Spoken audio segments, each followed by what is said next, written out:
Osama bin Laden was the founder of Al-Qaeda. And his plan was to establish an Islamic State and to rid the Muslim world of Western influence. He was responsible for thousands upon thousands of people's deaths.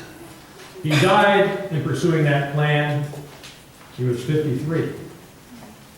Adolf Hitler, a dictator of Nazi Germany, had a plan to rid all of Europe of Jews.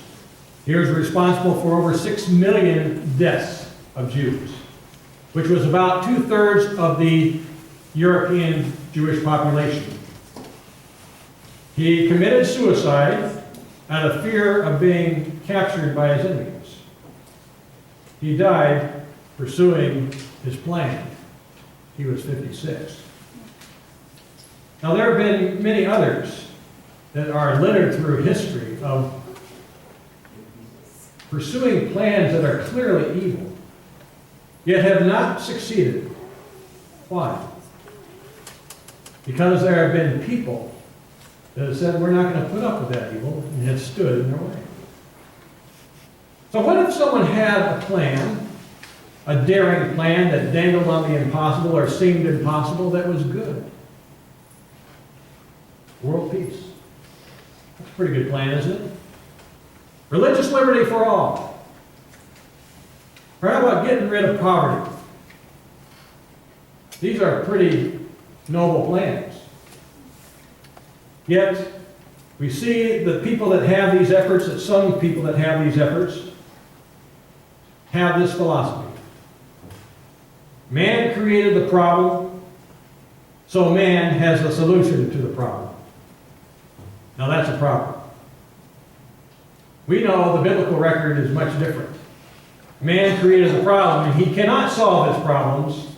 Only God has the solution. So if we do not include God in our plans, don't expect success. There might be success, but it will be limited success, and your plans will not count for eternity. We can do a lot of things without God,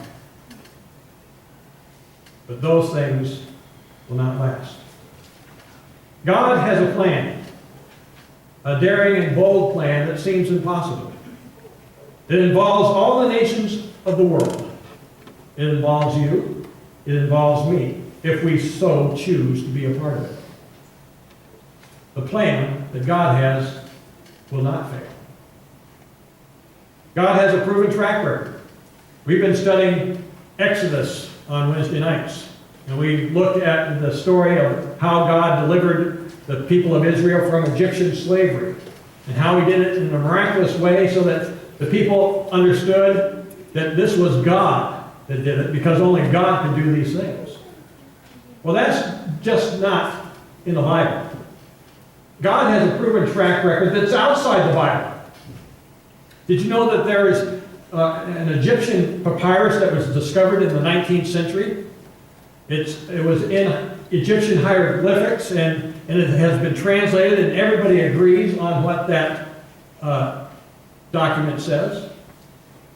It was written supposedly by an eyewitness by the name of Ippur. And he records similar events that took place in the Exodus. He records that slaves from Egypt escaped with all its wealth. Now you look in Egyptian history and try to find when that happened, and you will not find it, except in the case of the Exodus. So we have things that demonstrate that God has a proven track record, not just from the Bible, from outside the Bible. Perhaps the greatest event of history is the redemptive work of Jesus Christ on the cross, his death and his resurrection. His death has been recorded not just by Christian historians, but by Jewish historians and by pagan historians. It was a moment in history that changed the world. And it was worth recording because it changed the world.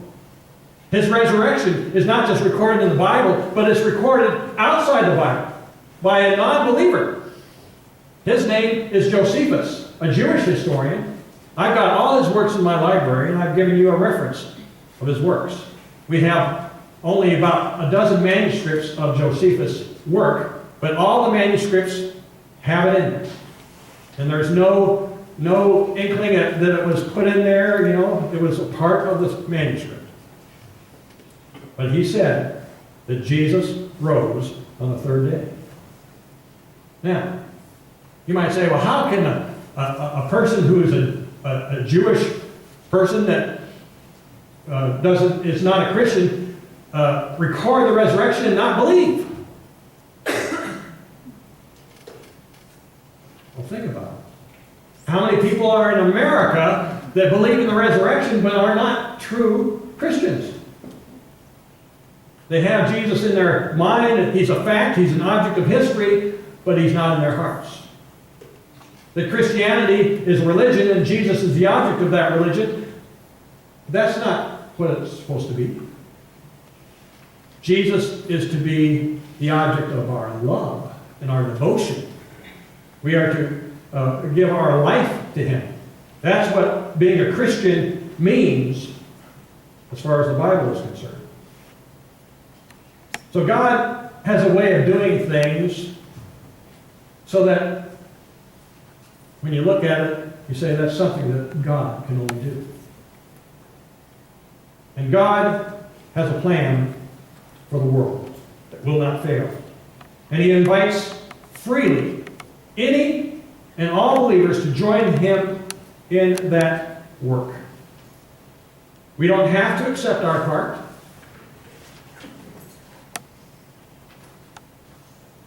And it will not affect the outcome. God doesn't have to use us. But if you refuse, he'll just use someone else.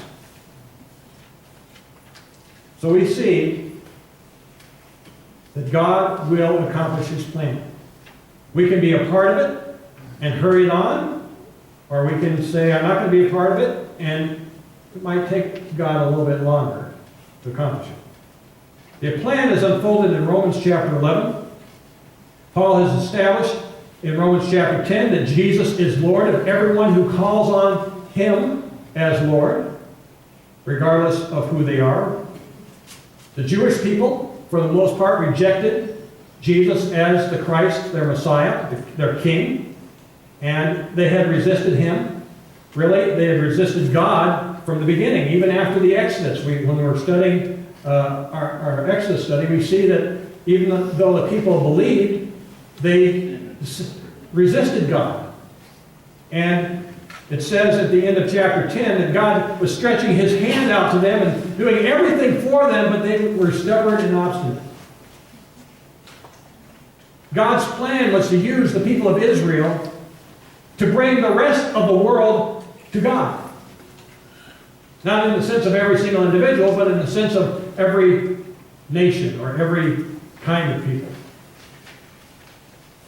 But because of their stubbornness, God bypassed it. And he decided to use another plan or another means of accomplishing his plans. The plan's the same, it's just the means have changed. So here is the question as we look at this chapter. As we stand before God, how will you stand before God? Will you stand and say, I'm going to be like Israel, where I'm just going to be resistant and stubborn? And say, use someone else?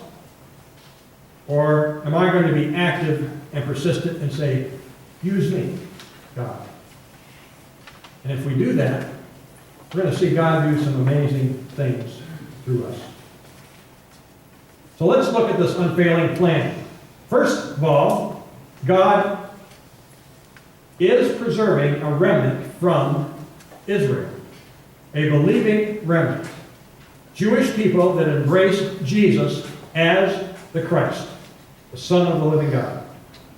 The Apostle Paul opens chapter 11 with a question. If God bypasses Israel, whom he calls his people, does that mean that God has rejected his own people? Okay? Paul answers the question, and it's translated various ways. May it never be, God forbid. Absolutely not. And he supports his answer with theology and then with practical examples. First of all, with theology. God cannot reject his people whom he foreknew. Now, we studied this word foreknowledge back in chapter 8. Foreknowledge doesn't mean God knowing things in advance. Okay? We saw that this word foreknow was used to refer to chapter 8 to those that God will eventually save. Only those whom God foreknew will he eventually save. So you can refer to the message back in chapter 8. God does not foreknow everybody. Okay? He foreknew Israel, it says. The word knowledge there doesn't mean knowing facts, but it means to know something by experience, by relationship. So I can know who you are, okay? That's just knowing facts. But to really get to know you requires a relationship, okay? That's the word knowledge here in the Greek language. It's a knowledge that is a knowledge of a relationship. God decides to have a relationship with Israel before he actually entered into that relationship. So God does not, cannot reject the people of Israel. He is going to eventually save them. Okay? Paul supports his theological truth with practical examples. He starts with himself. He says, I'm of the tribe of Benjamin. I'm an example of a person that had rejected Christ that now is saved. He then uses another example in Kings, in the day of Elijah. He says there are 7,000 people that God had reserved for himself that did not bow the knee to Baal. Elijah thought he was the only one left. God, I'm the only believer.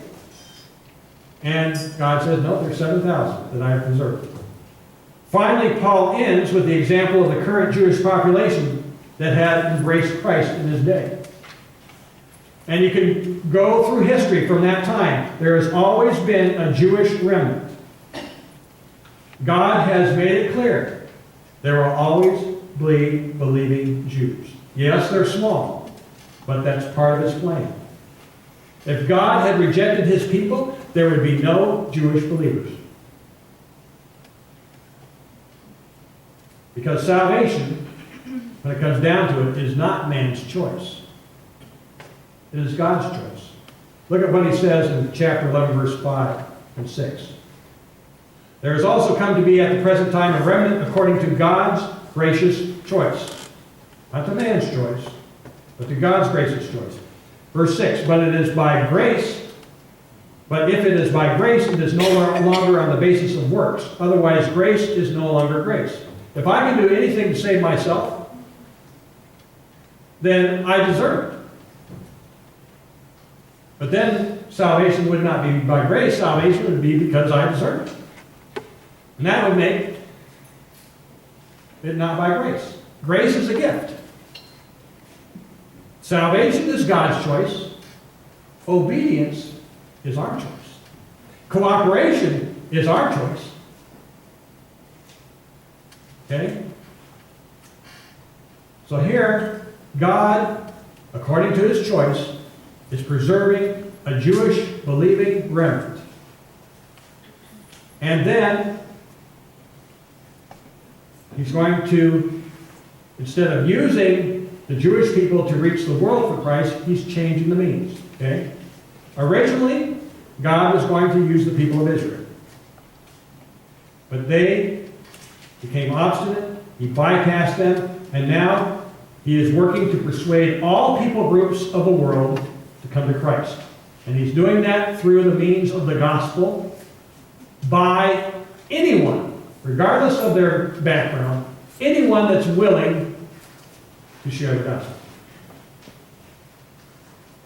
When God sent Jesus to the earth, the first believers were all Jews. The number was pretty small. By the time Jesus rose from the dead, there were about 500 believers. Just a little over 500 believers. It's recorded in 1 Corinthians 15. 10 days after he ascended into heaven, he sent the Holy Spirit And we have the event at Pentecost where 3,000 people were saved. Okay? And then in Acts 4:4, it says that 5,000 men, the number of believing men were 5,000. It doesn't count the women and the children. I don't know how much that would be. Okay? Acts 6:7 states that the number of disciples continued to increase in Jerusalem, and even many priests were trusting Christ. That covers a period of 3.5 years in Acts. From the time Jesus rose from the dead to the time that Stephen was stoned to death was 3.5 years.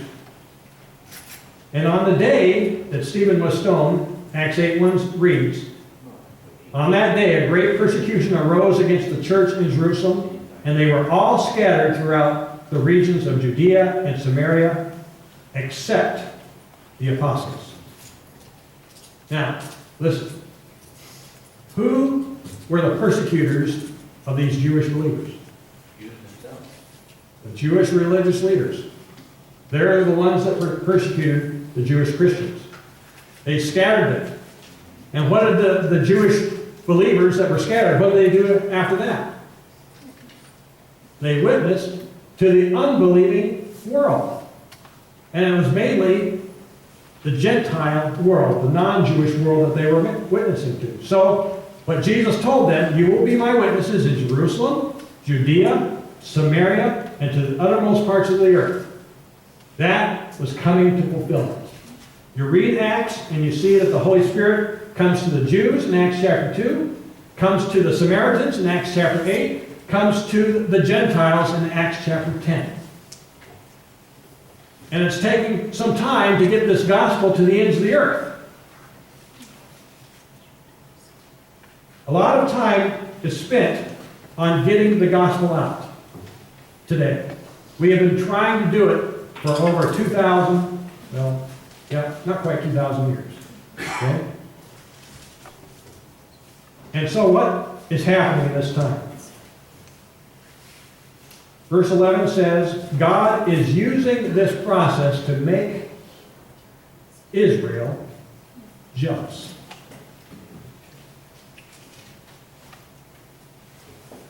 And so, God is not using the Jewish nation to touch the world. The beginning stages, He did, but now He is using whoever is willing to be used. This is illustrated by the olive tree. Now, I know when we read this passage, it kind of gets a little confusing about how it works. So, stay with me on this illustration. It's not all that difficult. The olive tree represents the family of God. Initially, Israel attached themselves to the family of God. You know, all the people out of the Exodus, hey, we're part of God. We're attached to God. Okay? Some of them weren't attached by faith. Some of them were just attached by name. All right? And they said, well, since I'm an Israelite, since I'm a Jew, I must be part of the family of God. Not so. It says God broke those that did not believe off. And when He broke them off, He says, I'm going to graft into this tree, the family of God, a wild branch. And the wild branch represents the non-Jewish world. And so now the non-Jewish world can attach to God and say, I'm a part of the family of God. And we have many in America that say, I'm a part of the family of God. But it's by name only. And that's Paul's warning. Don't make the same mistake that Israel did. They didn't attach themselves by faith, but by name, and they were broken off, and God will break you off if you are not attached by faith. So He warns about faith and saying you must persist in faith.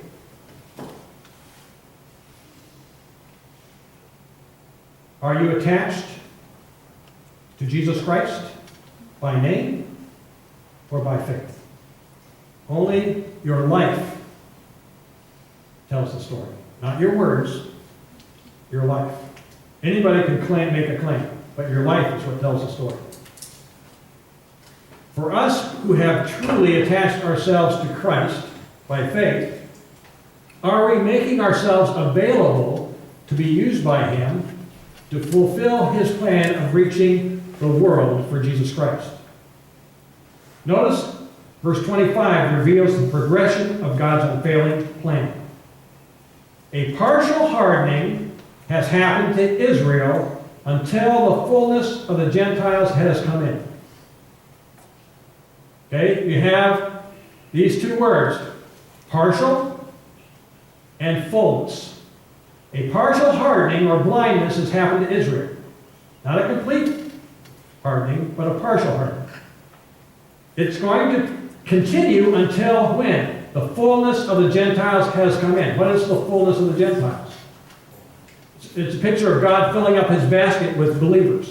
When God's done saving the non-Jewish world, then the partial hardening will stop.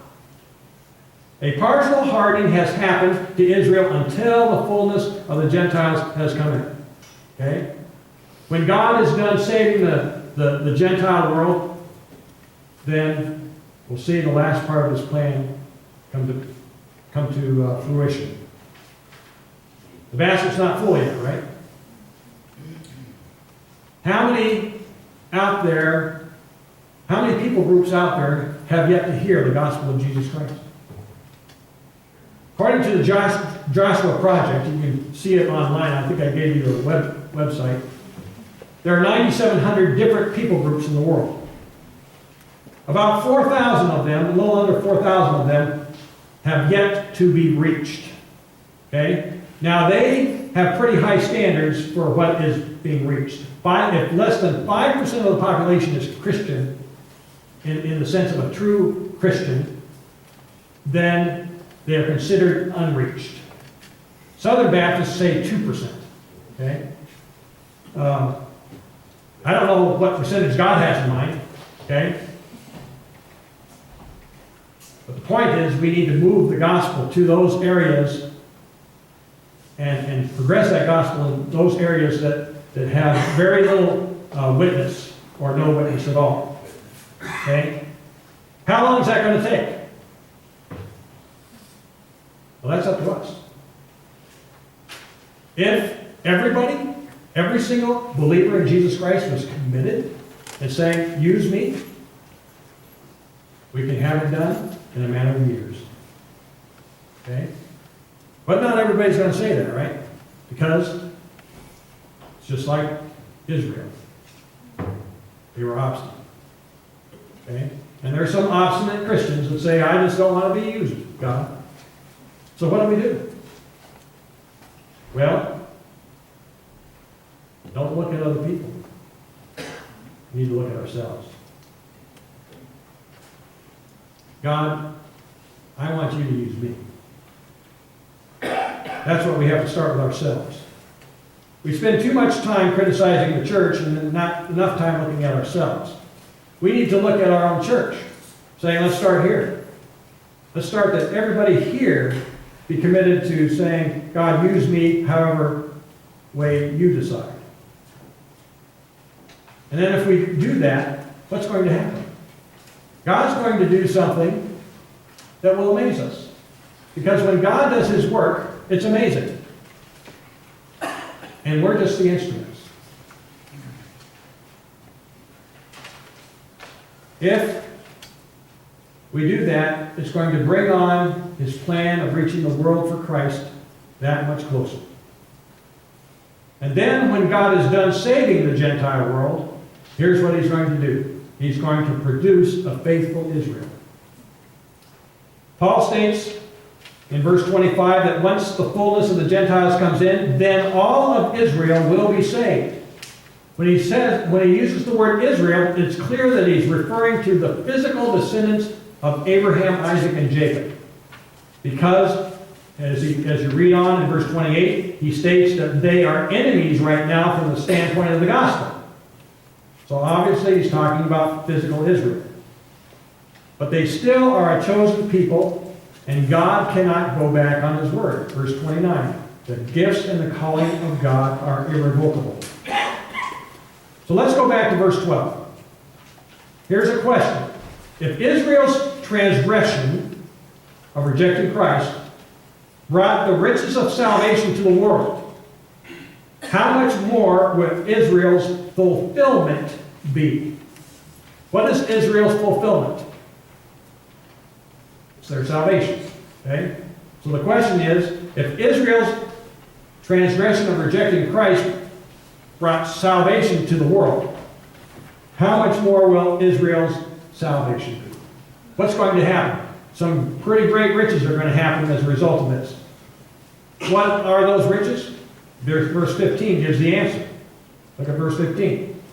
If Israel's rejection of Christ brought about the salvation of the world, reconciliation of the world, those are big words there, reconciliation, but it means salvation. If Israel's rejection of Christ brought about the salvation of the world to Christ, what will Israel's acceptance of Christ bring? And what's the answer?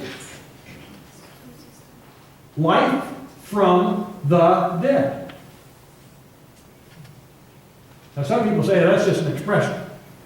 And I say, well, what's an expression of? It's got to be an expression of something. Paul is saying that that's what's going to happen. The resurrection from the dead is going to happen. Okay? Jesus said in Matthew 24:14, when the gospel reaches all the nations, Greek word is ethnos, meaning ethnic groups, then the end will come. All right?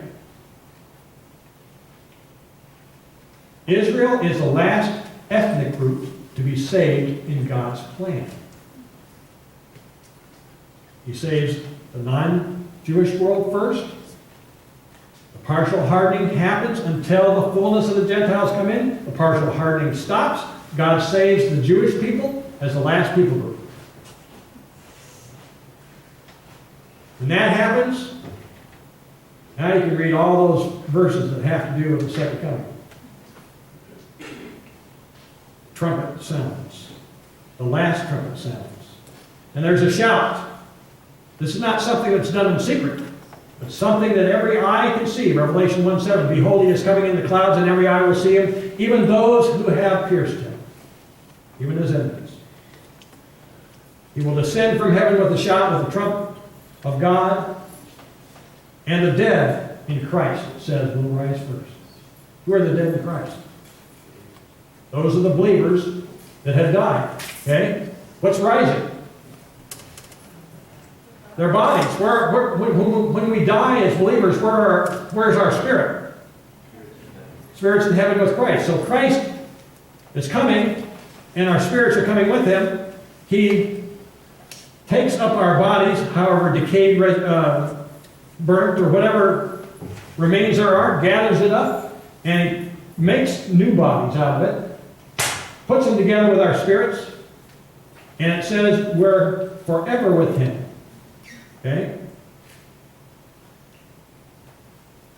If you happen to be alive when he comes, that same passage says that we who are alive will be what? Caught up with them into the clouds. Okay? On the way up, these imperfect bodies become transformed into perfect bodies. 1 Corinthians chapter 15 talks about that we will all be changed in a moment, in the twinkling of an eye, at the last trump of God. This is termed the first resurrection. Revelation chapter 20, you can read about it. It's the resurrection of believers, the first resurrection. The second resurrection is the resurrection of unbelievers. That's also outlined in that chapter. But that's another subject, okay? We're in the sky with Christ. He's descending, and we are going to be coming down with him to reign for 1,000 years on this earth. That's another subject, okay? You can read about it in Revelation. Point is that God has done his saving work. He's finished his saving work. He has saved the world. He has finally saved Israel, and now Jesus comes. That's God's plan. And He will not fail. He is not locked into using me. He is not locked into using you. He will use anyone that is willing. Here's a promise. We've sang standing on the promises of God. Here's a promise. Do you believe God's word? Here, listen to God's word. 2 Timothy 2:21. If we would cleanse ourselves from sin, we will be a vessel for honor, sanctified, useful to the master, prepared for every good work. And what is the good work that God has for us? To be used by Him to change the world. God's original plan was to use the Jewish people to evangelize the world. Their stubbornness changed that. God would like to use you and me, but our stubbornness can change that. He will get His plan done. But I don't know about you. I don't want to finish my life and say, boy, I didn't do very well. I want to finish my life and say, God, You used me to touch people's lives. There's a verse 36 says, from Him and through Him and to Him are all things. To Him is glory forever. I want to glorify God in my life. How will you stand before God today, tonight, tomorrow, this week? As one who is passive and resistant and say, God, do someone else? Or one who will finish life well by saying, here I am, use me. Let's pray.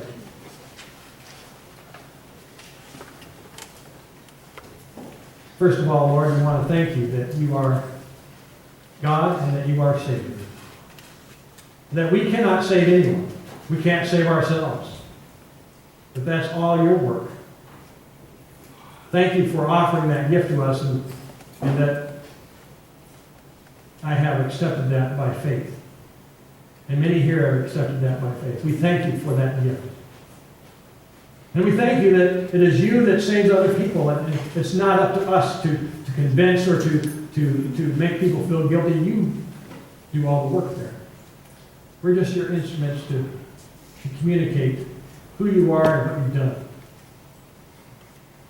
Lord, we thank You that You have shown time after time after time that You are focused on bringing people to Jesus Christ.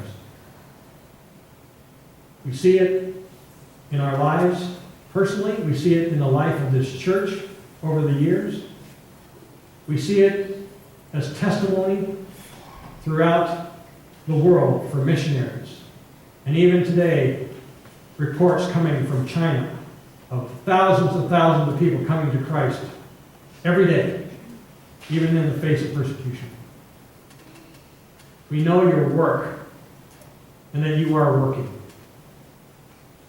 So we ask, Lord, that each day we would remember what You have put us here on this earth for. To be used of You, to be agents of change.